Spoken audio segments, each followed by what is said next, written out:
또한 엔비디아가 폭등한다고 엔비디아를 샀어야 하는데 엔비디아를 왜 팔았지? 하며 후회할 필요도 없습니다.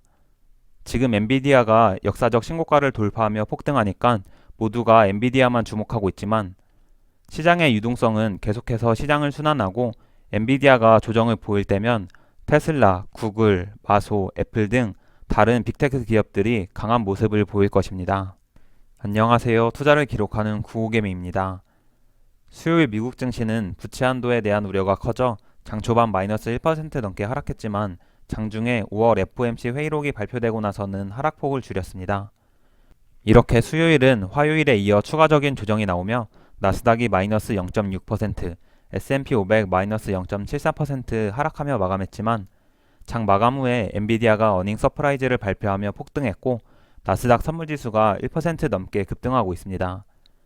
TQ는 마이너스 1.62% 하락해 30.33달러로 마감했습니다. 어제 영상에서 나스닥이 단기적으로 12,500포인트를 살짝 깼다 반등할 것 같아서 12,500포인트가 깨지면 SQ를 전량 매도하겠다고 말했는데 운이 좋게도 제가 생각했던 시나리오대로 흘러가서 SQ는 전량 익절했고 바로 TQ로 스위칭했습니다.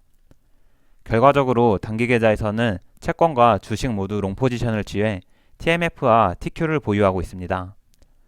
TMF는 하락할 때마다 계속 모아갈 생각이고 TQ는 무리하게 추격 매수하며 비중을 늘리지 않고 전고점을 돌파하면 분할 매도해 보겠습니다. 수요일 미국 증시를 자세히 살펴보면 부채 한도 협상에 대해 긍정적인 소식이 나오지 않자 딜폴트에 대한 우려가 더욱 커졌습니다. 재무부의 현금이 바닥나는 엑스데이트에 대해서 제닛 옐런 재무장관은 계속해서 6월 1일부터 현금이 바닥날 수 있다고 경고하는 반면 월가 기관들은 시간이 좀 더 있다고 전망하고 있습니다.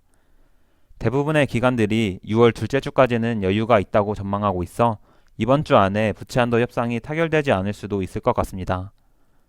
이런 전망 때문인지 초단기 채권 수익률은 계속해서 오르고 있고 6월 1일 만기가 되는 채권 수익률은 이제 7%에 도달하려 합니다. 시장은 지난주까지만 해도 부채 한도 협상이 문제없다는 낙관론으로 가득했지만 협상이 며칠 진전되지 않는다고 또 채무 불이행하는 거 아니냐고 벌벌 떨고 있고 기관 세력들은 이를 명분으로 시장을 끌어내렸습니다. 저는 이런 흐름을 이용해 단기 트레이딩을 했고 시간이 조금만 지나도 부채 한도를 명분으로 조정을 보였을 때가 단기적인 바닥이었다는 것을 알 수 있을 것입니다. 5월 FOMC 회의록을 살펴보면 가장 주목할 만한 점은 6월 금리 정책에 대해 연준 위원들 사이에서 의견이 많이 갈리고 있다는 것입니다. 몇몇 위원들은 지금 금리가 충분히 제한적인 수준이라 금리 인상을 잠시 멈추고 경과를 살펴보자는 의견이지만 몇몇 위원들은 여전히 인플레이션 압력이 강해서 6월에 한 번 더 금리를 인상해야 한다고 주장하고 있습니다. 이렇게 연준 내부에서도 금리 정책에 대한 의견이 갈리자 6월에 금리 인상을 전망하는 사람들은 35%까지 늘어났습니다. 6월 금리 인상에 대한 전망이 늘어나고 부채 한도 이슈로 전체적인 채권금리가 올라가자 2년물 채권금리는 다시 4.4% 근처까지 올라왔습니다. 여기까지만 보면 수요일에도 호재는 하나도 없었지만 장 마감 후 발표된 엔비디아의 실적이 모든 걸 뒤집었습니다. 엔비디아는 매출과 EPS가 모두 전년 동기 대비 하락했지만 예상치를 크게 상회했습니다. 여기에 더해 올해 2분기 매출 전망을 시장의 예상치인 71억 달러를 50% 이상 상회하는 110억 달러로 제시하며 그야말로 어닝 서프라이즈를 보였습니다. 엔비디아는 어닝 서프라이즈를 발표하고 애프터마켓에서 20% 이상 폭등하며 단숨에 역사적 신고가를 기록했는데 정말 대단한 것 같습니다. 여기에 더해 엔비디아의 폭등은 개별적인 호재로 그치지 않고 전반적인 AI 빅테크 기업과 반도체 섹터에도 호재로 작용해 나스닥 지수 자체를 멱살 잡고 끌어올리고 있습니다. 이런 흐름을 보며 최근 계속해서 시장의 매수세와 투자 심리가 상당히 강하다고 느끼고 있습니다.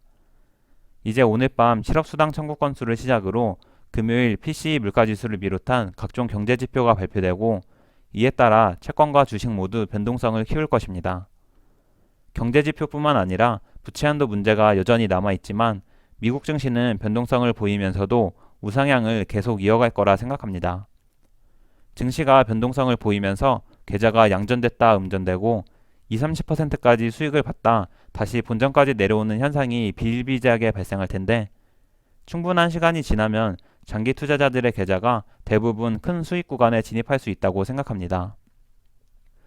그러니 단기적인 변동성에 따라 너무 일희일비할 필요 없고 타인의 계좌를 보고 비교하면서 부러워하거나 자만할 필요도 없습니다. 또한 엔비디아가 폭등한다고 엔비디아를 샀어야 하는데 왜 엔비디아를 팔았지? 하며 후회할 필요도 없습니다. 지금 엔비디아가 역사적 신고가를 돌파하며 폭등하니까 모두가 엔비디아만 주목하고 있지만 시장의 유동성은 계속해서 시장을 순환하고 엔비디아가 조정을 보일 때면 테슬라, 구글, 마소, 애플 등 다른 빅테크 기업들이 강한 모습을 보일 것입니다. 그러니 여러분들의 관점과 계획에 따라 투자하는 종목과 방향을 믿고 현명한 투자하시길 바라며 영상 마치겠습니다. 내용이 유익하셨다면 좋아요. 앞으로도 구호개미의 투자 과정이 궁금하시다면 구독, 미국 증시나 투자에 대한 의견은 댓글로 부탁드립니다. 영상 시청해주셔서 감사합니다.